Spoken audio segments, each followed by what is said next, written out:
Words Can Change Your Brain, 12 Conversation Strategies to Build Trust, Resolve Conflict, and Increase Intimacy.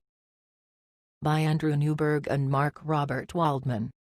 You might think that just because you spend a lot of time with others that you're good at communicating, but the reality is, we can all learn a lesson or two about how to get our points across and listen to others more efficiently. And whether you realize it or not, improving these skills is vital if you want to be happy, successful, and especially likable. Whether at work, school, or home, you always need to have conversations, and it pays to learn how to do it right. That's where Andrew Newberg's book Words Can Change Your Brain, 12 Conversation Strategies to Build Trust, Resolve Conflict, and Increase Intimacy comes in handy. He teaches 12 tips for improving your communication skills. 1. Calm your mind. 2. Be present. 3. Suppress your inner voice.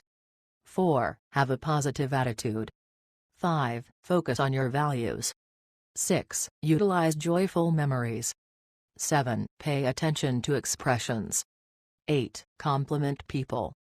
9. Have the right tone. 10. Talk slowly. 11. Talk briefly. 12. Listen deeply. These life-changing principles will turn you into an expert conversationalist no matter where you are at right now. Let's see how much we can learn from these 3 lessons. 1. If you want to connect with others better when talking, make sure that your mind is relaxed, present, and quiet. 2. Utilize the power of happy memories to get your smile just right. 3. You must listen well, speak slower, and even say less to understand others better and have them understand you. Are you looking forward to learning these skills so you can become more likable with the power of good communication? Let's go. Lesson 1. Getting your mind relaxed, present, and quiet is the best way to prepare if you want to have a stellar conversation. A few years ago I ran a marathon. I trained like crazy to prevent injury, and when the big day came I still limped over the finish line an hour later than I'd hoped to. Whenever you have anything big you must prepare if you want it to go well. Your ability to communicate is much the same way, but most of us don't think to prepare well for a simple conversation. If you want to become a master at it, though, you have to practice, and it all starts with your mind. Begin by learning how to calm your mind. Recognize that your emotions influence your ability to communicate. Just think about how you snap at someone when you're in a bad mood, for example. To relax your brain, practice breathing for 60 seconds before important conversations. Research confirms that this activates the parts of your brain responsible for communication, mood, and social awareness. This exercise will also help you be more present. You need to work on this so you can focus on people's words and emotions. It will take some effort to silence your inner voice so you can make this happen. Another good way to do this is to ring a bell that makes noise for about 30 seconds and focus on the sound as it fades and even after it's done. Lesson 2. Smile, and make sure you recall happy memories to make it genuine. I've heard a lot of communication advice in my time, and what you're about to learn has got to be one of my favorite conversation lessons of all.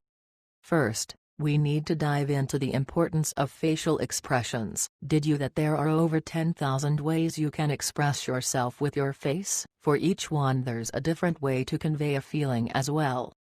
That might sound overwhelming, but there are a few general looks that convey specific emotions, like anger or sadness. Each is important because they can significantly affect the way your conversation goes. So you want to watch what you look like, but what's the best way to prepare your face to talk with someone? The answer is a smile because it communicates trust, kindness, and interest. The bad news is that you can't fake a real grin, but the good news is there's a way to get a genuine Mona Lisa smile every time, and it's simply recalling a happy memory, especially those involving loved ones. If I could see you right now I'd probably catch you smiling at the thought of your happiest memory. That's the nice thing, these past events are usually readily available. I'm smiling right now just thinking of the day I found out I passed my licensing exam and jumped up for joy. And now I'm ready for any conversation that might come up. Lesson 3. To understand and be understood, listen well, speak more slowly, and say less. With its 100 billion neurons and 1 quadrillion connections between them, our brain is the most powerful computer in existence. And yet, it can only store 4 bits of data at a time.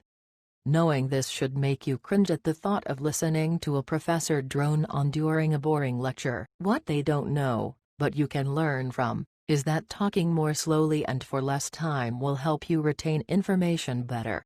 When you talk slowly, you encourage understanding, respect, and warmth. Speaking rapidly, on the other hand, can make the other person feel anxious or scared. This simple tool is like a light switch that can turn on so many things to make your conversation go better.